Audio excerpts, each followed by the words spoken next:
नमस्कार, मी लतिका। आज मी तुम्हाला शिमला मिरचीची चटणी बनवून दाखवणार आहे। त्यासाठी बघा, छोट्या आकाराच्या शिमला मिरची घेतल्या होत्या आणि अशा जाळीवर गॅसवर मी भाजून घेतलेल्या आहेत। स्वच्छ धुवून पुसून घ्यायच्या आणि नंतर अशा भाजून घ्यायच्या। आता ह्या कशा माझ्याकडे छोट्या छोट्या आहेत। एक मोठ्या जर असेल का नाही तर 2 घेतल्या तरी पण चालू शकते। त्याच्याबरोबर मी हलक्याशा अशा ह्या मिरच्या ह्या भाजून घेतलेल्या आहेत। ह्या तिखटवाल्या आहेत, तुमच्या तिखटाप्रमाणे थोड्याशा कमी जास्त केल्या तर चालेल। ह्या मी काय केलेल्या आहेत, त्या 3 मिरच्या भाजून घेतलेल्या आहेत बघा जाळीवर, पण जास्त अशा करपून दिल्या नाहीत, हलक्याशा भाजलेल्या आहेत बघा अशा पद्धतीमध्ये।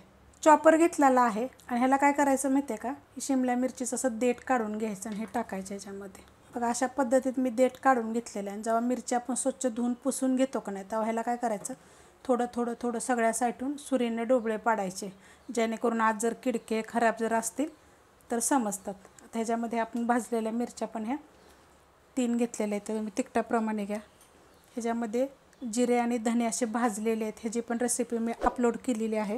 ह्याच्यामध्ये करायचे लसणाच्या पाकळ्या, थोडासा पुदिना घेतलेला आहे, देठा सकट घेतला आहे बघा, थोडीशी घेतलेली आहे कोथिंबीर, त्यांची पण देठं घेतलेली आहेत, असं साईडनं लावून घ्यायचं। असं चवीप्रमाणे टाकायचे मीठ, तर मीठ काय करतं टाकताना असं पसरून टाकायचं।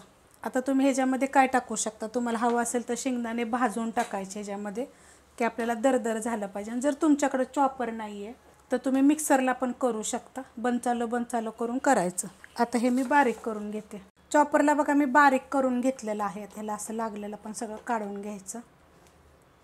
खूप छान लागतं बरं का, तुम्ही करून बघा, तुम्हाला मी खूप रेसिपी दाखवते सोप्या पद्धतीनं। आणि चॉपर तर जरूर घ्या, कारण काय होतं माहिती आहे का, कांदा वगैरे कापायला पट करून होतो, नुसतं बारीक होतं बघा। हे किती मस्त झाले बघा, आणि आपल्याला अशाच पद्धतीत पाहिजे।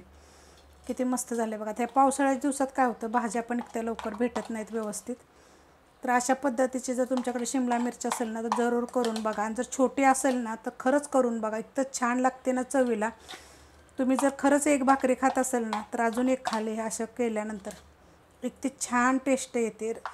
ही जर तुम्हाला रेसिपी आवडली असेल तर लाईक करा, सबस्क्राईब करा, कमेंट करा आणि शेअर बी करा।